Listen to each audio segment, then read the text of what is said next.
السلام علیکم ناظرین. حکومت پاکستان اور ٹی ایل پی کے درمیان جو مذاکرات جاری تھے وہ کامیاب ہوئے ہیں، جس کے نتیجے میں تحریک لبیک پاکستان نے ملک بھر میں جو احتجاجی مظاہرے اور دھرنے دے رکھے تھے ان کو ختم کرنے کا اعلان کیا ہے. یقیناً جو قوتیں پاکستان میں امن دیکھنا چاہتی ہیں، استحکام دیکھنا چاہتی ہیں، ترقی اور خوشحالی دیکھنا چاہتی ہیں، ان کے لیے یہ ایک اچھی خبر ہے. اور بیشتر عوام نے سکھ کا سانس لیا ہے اور اس چیز پر اطمینان کا اظہار کیا گیا کہ ایٹ لیسٹ پاکستان میں جو پچھلے ایک ہفتے سے دنگا فساد یا شرپسند عناصر کی جانب سے جو خون خرابہ کیا جا رہا تھا وہ سلسلہ رکا ہے. اس معاہدے کے نتیجے میں، مذاکرات کی کامیابی کے نتیجے میں قومی اسمبلی کا اجلاس خصوصی طور پر بلایا گیا اور اس میں ایک قرارداد پیش کی گئی تاکہ ان عوامل کو ایڈریس کیا جا سکے جو تحریک لبیک پاکستان کے ساتھ طے ہوئے اور ان کے ذریعے ایک قرارداد پیش کی جائے، وہ قرارداد منظور ہو جائے اور تاکہ یہ جو عارضی طور کے اوپر جس کو میں جنگ بندی کہوں گا یا خانہ جنگی بندی کے حوالے سے جو معاملات طے ہوئے تھے ان کو ذرا مستقل بنیادوں کے اوپر آگے بڑھایا جا سکے. یہ قرارداد پیش کی گئی. ایوان کے اندر انتہائی ناخوشگوار صورتحال دیکھی گئی، انتہائی نازیبا زبان استعمال کی گئی، بہت تلخ جملوں کا تبادلہ ہوا اور ایک طوفان بدتمیزی کی کیفیت تھی جس پہ اسپیکر اور سابق وزیر اعظم شاہد خاقان عباسی کے درمیان بڑی تلخ جملوں کا تبادلہ ہوا اور کچھ الفاظ اسپیکر نیشنل اسمبلی کو حذف کرنے پڑے. سوشل میڈیا میں اور بعض حلقوں کے اندر یہ جب سے اطلاعات ہیں کہ یہ مذاکرات کامیاب ہوئے ہیں، خون خرابہ نہیں ہو رہا، دھرنے ختم ہو رہے ہیں، احتجاج ختم ہو رہا ہے، تو ایک طوفان سا برپا ہوا ہے، ایک غصے کی کیفیت ہے، ایک اشتعال کی کیفیت ہے، ایک ہیجان کی کیفیت ہے. معلوم نہیں ہوتا کہ یہ لوگ پاکستان سے خیر خواہ ہیں یا پاکستان میں خون خرابہ چاہتے ہیں. ہم تو یہ سمجھتے ہیں کہ اگر کوئی بھی قدم اٹھایا جاتا ہے، کسی بھی طرف سے اٹھایا جاتا ہے، خواہ وہ حکومت کی طرف سے ہو، اپوزیشن کی طرف سے ہو، لیکن وہ قدم اگر خون خرابے کی بجائے امن و امان کی طرف، وہ معاملہ جو ہے وہ فساد کی بجائے بیٹھ کر بات کرنے کی طرف جاتا ہے تو وہ ملک کے لیے ٹھیک ہے. بعض ایسے عناصر جو ہر وقت اس کوشش میں لگے رہتے ہیں کہ ان کی تمام تر کوشش یہ ہوتی ہے کہ پاکستان میں کسی نہ کسی طرح سے بدامنی ہو، انتشار ہو، دنگے فساد ہوں، خون خرابے ہوں. وہی جذبات کی عکاسی بدقسمتی سے، مطلب حیرت بھی ہوتی ہے ہمیں دیکھ کر کہ بدقسمتی سے ایوان کے اندر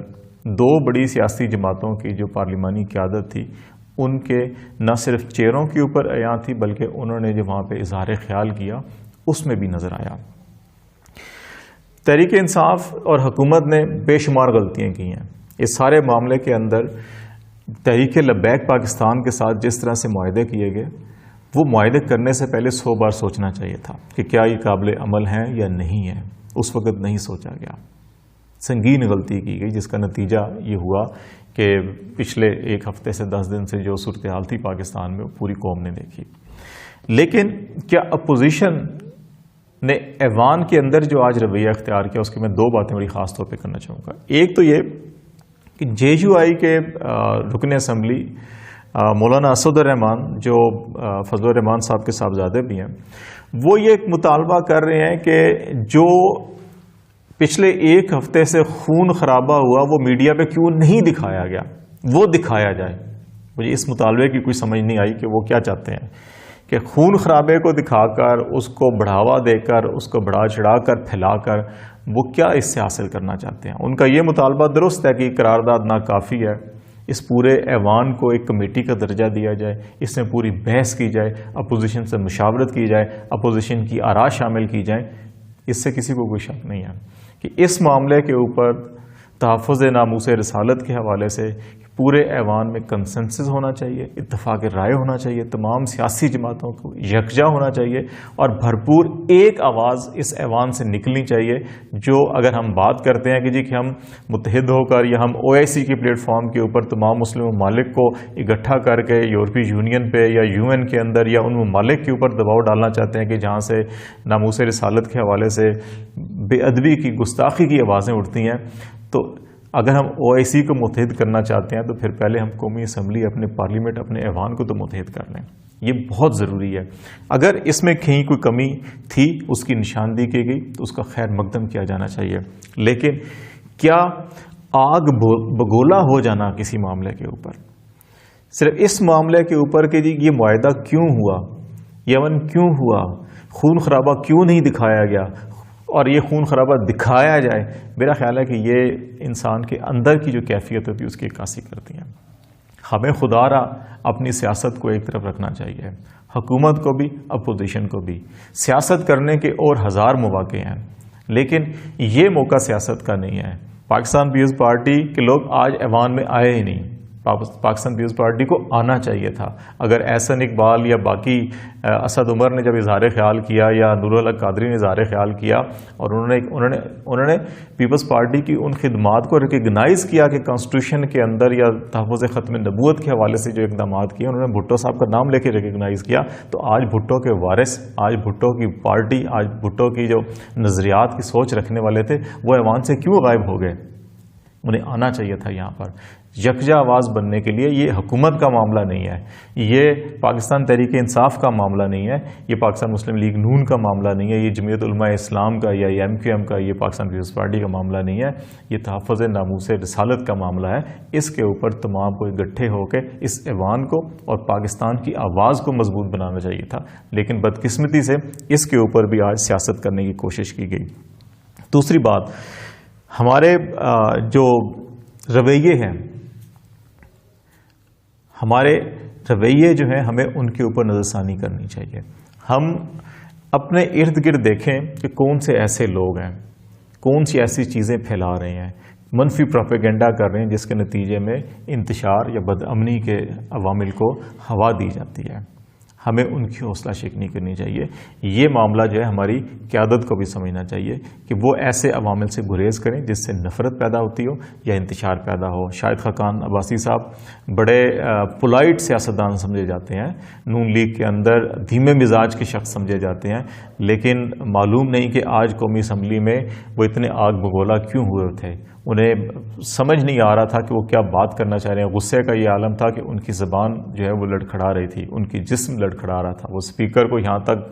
کہتے ہیں جا کے کہ میں تمہیں جوتا ماروں گا، جوتا اتار کر ماروں گا، اور تو تکار اور شرم اور کس قسم کے الفاظ استعمال کیے گئے. یہ ان کو زیب ہی نہیں دیتے، یہ ان کی شخصیت کے برعکس ہیں. سمجھ نہیں آتی کہ اتنا آگ بگولا ہونا اور اتنا غصہ جو ہے کہ ان کو کس بات کا تھا، کہ معاہدہ ہونے کا تھا یا کسی اور چیز کا تھا یا امن ہونے کا غصہ تھا انہیں. یہ ان کو اپنے عمل کے اوپر جو ہے کہ نظر ثانی کرنی چاہیے. اور تیسری بات کہ نیشنل اسمبلی میں اگرچہ یہ قرارداد جو پرائیویٹ ممبر نے ایک ایز اے پیش کی تھی، بہت اچھی اپوزیشن نے یہ کہا کہ یہ حکومت کی طرف سے آنی چاہیے تھی. بہت اچھی بات ہے، یہ حکومت کی طرف سے ہی آنی چاہیے تھی. اسپیکر نے جو ہے کہ وہ بھی ایک اچھا فیصلہ کیا کہ انہوں نے امیڈیٹلی اس قرارداد کو اچھا ایوان سے پاس کروا کے یا کوئی اور ایسی بات کرنے کی بجائے جس سے جو ہے کہ مزید سیاسی اور پارلیمانی اختلافات جو ہیں کہ وہ آگے بڑھتے، انہوں نے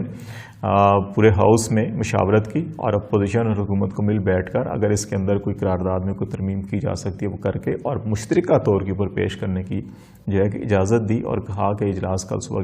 تک ملتوی کیا اور کہا کہ اس کو ہم جتنا بھی ٹائم چاہیے وہ ہم دیں گے.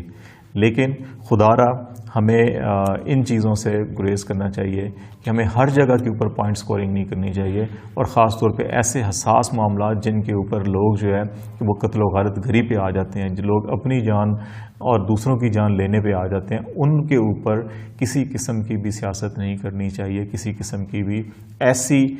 رد عمل یا ایسے کردار کا مظاہرہ نہیں کرنا چاہیے جس سے خون خرابے کو ہوا ملتی ہو. اور ہمیں اپنے ارد گرد سوشل میڈیا کے اوپر بھی پھیلنے والی ایسی اطلاعات سے دور رہنا چاہیے اور ان کو ہوا نہیں دینی چاہیے جو بدامنی کی طرف لے کے جا رہی ہوں. جہاں پر امن و افہام، تفہیم، ہم آہنگی کی صورتحال پیدا ہو رہی ہو، ہمیں ایسے رویوں کی حوصلہ افزائی کرنی چاہیے.